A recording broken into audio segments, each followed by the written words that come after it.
Si tu fais 5 trucs parmi la liste que j'ai juste là, alors tu es sédentaire. Aujourd'hui, il y a beaucoup trop de gens qui sont sédentaires et tu ne le sais peut-être pas, mais tu es peut-être sédentaire. Alors on va commencer tout de suite avec le premier point qui est juste ici, c'est si tu fais moins de 8000 pas par jour. Et oui, les pas, on en entend énormément parler à travers Internet ou même à la télé. Maintenant, il y a de plus en plus de médecins qui recommandent de faire un certain nombre de pas. On entend beaucoup parler des 10 000 pas, mais 8000 pas aujourd'hui par jour, c'est le strict minimum déjà pour ta santé, c'est-à-dire il y a des risques de cancer, de maladies, etc., cardiovasculaires, qui sont accrus quand tu ne fais pas un certain nombre de pas. En tout cas, venir augmenter ton nombre de pas vient réduire tes risques en maladie sur le long terme. Donc, moins de 8000 pas, franchement, c'est 1 heure de marche dans toute ta journée, en prenant en compte tous tes pas, tous tes déplacements. C'est pas grand-chose. Ensuite, le deuxième point, c'est tu as une voiture ou pas, mais que tu fais en tout cas tout en transport. C'est-à-dire que dès que tu veux aller d'un point A à un point B, tu réfléchis à un transport en commun ou de prendre ta voiture. Tu ne te déplaces jamais à pied ou tu fais le strict nécessaire pour ne pas le faire en fait. Donc ça, c'est un point négatif. Évidemment, il faut implémenter, il faut penser des fois à juste aller faire tes courses à pied si tu le peux ou te rendre, je sais pas, aller voir tes amis. Si tu habites en ville, y aller à pied au lieu de prendre le bus ou le métro par exemple. Ensuite, le troisième point, celui-là, bon, c'est de prendre systématiquement l'ascenseur quand c'est possible de le prendre ou de prendre les escalators, c'est pareil, ça revient au même. Des fois, tu peux prendre les escaliers, des fois, ça sera plus rapide que d'attendre l'ascenseur et en plus, tu fais de l'activité. Évidemment, si tu vas monter au 30e étage, ne prends pas les escaliers, prends l'ascenseur comme tout le monde, sois civilisé et n'arrive pas en transpirant, même si c'est ton choix, mais je te le conseille pas. Quatrième point, tu es assis plus de 6 heures par jour. Alors ça, c'est malheureusement le cas de tout le monde. C'est pour ça que c'est que 5 points parmi la liste où il y a 10 points. Tu n'es pas obligé de tous les avoir, mais 6 heures par jour. Et si tu les fais comme moi, lève-toi assez régulièrement ou achète un tapis de marche et tu peux marcher en travaillant si tu as la chance de télétravailler. C'est un truc que je te recommande. Le cinquième point, c'est que tu fais du sport que seulement 1 à 2 fois par semaine. Quand je dis sport, c'est musculation et courir. Si tu fais vraiment ça, alors là par contre, c'est un point limite qui vaudrait double. Parce que franchement, 1 à 2 fois par semaine, c'est vraiment très peu. Même si tu marches quand même pas mal. Si tu marches pas mal, ça va, ça compense.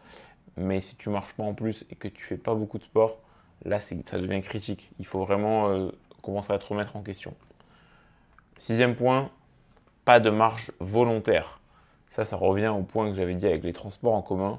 C'est super important, mais super important que tu te dises des fois, là je vais marcher pour marcher. C'est-à-dire peut-être pour aller d'un point A à un point B, mais il faut quand même se dire que tu vas marcher, que tu vas pas prendre, je sais pas, encore une fois un bus, ou que, bref, voilà. Même des fois, tu peux juste te dire, là, je vais juste aller marcher pour me vider la tête. Ça va me faire des pas, ça va me faire bouger, plutôt que de rester chez moi, sur le canapé, avachi, ou je sais pas, en train de regarder la télé, encore une fois. Bref, juste marcher pour marcher. C'est important.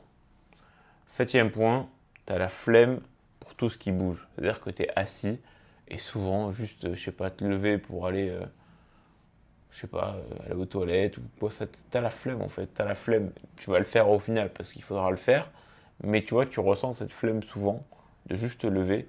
T'as pas cette niaque, tu vois, cette petite flamme au fond de toi qui te dit ok, là je vais faire le truc.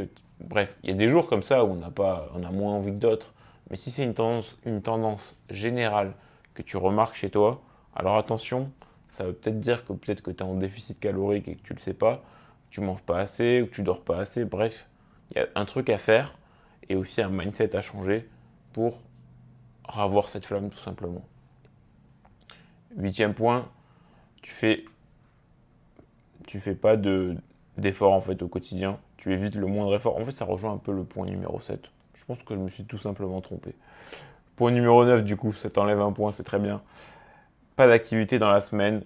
Ça veut dire que ça rejoint le point du sport, mais je l'ai noté parce que celui-là, c'est plus le côté cardio. Pour moi, il faut quand même avoir une activité cardiovasculaire dans ta semaine, là où tu vas transpirer un petit peu, parce que à la musculation, on ne transpire pas souvent, en tout cas, à part si tu fais beaucoup d'enchaînements.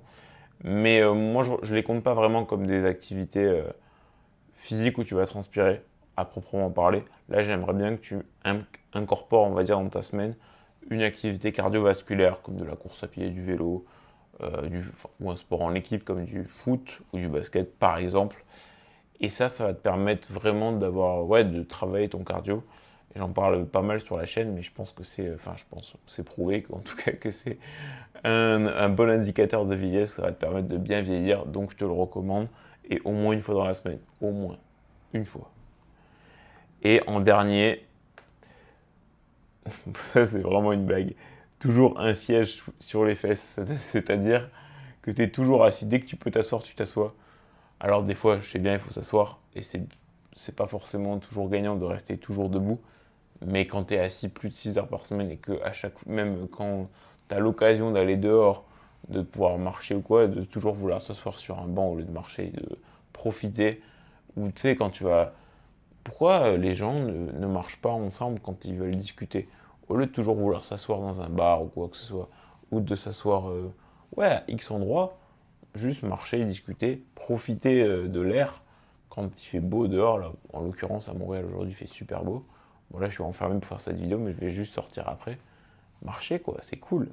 Voilà, donc là, je t'ai énuméré 10 points avec un point qui finalement ne comptait pas.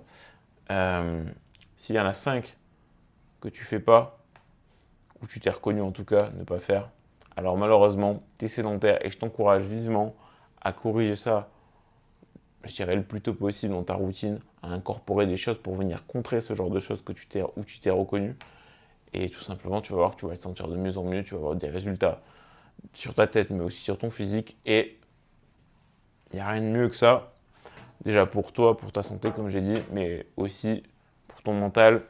Et ça va t'apporter bien plus que ce que tu ne le penses dans ta vie de tous les jours.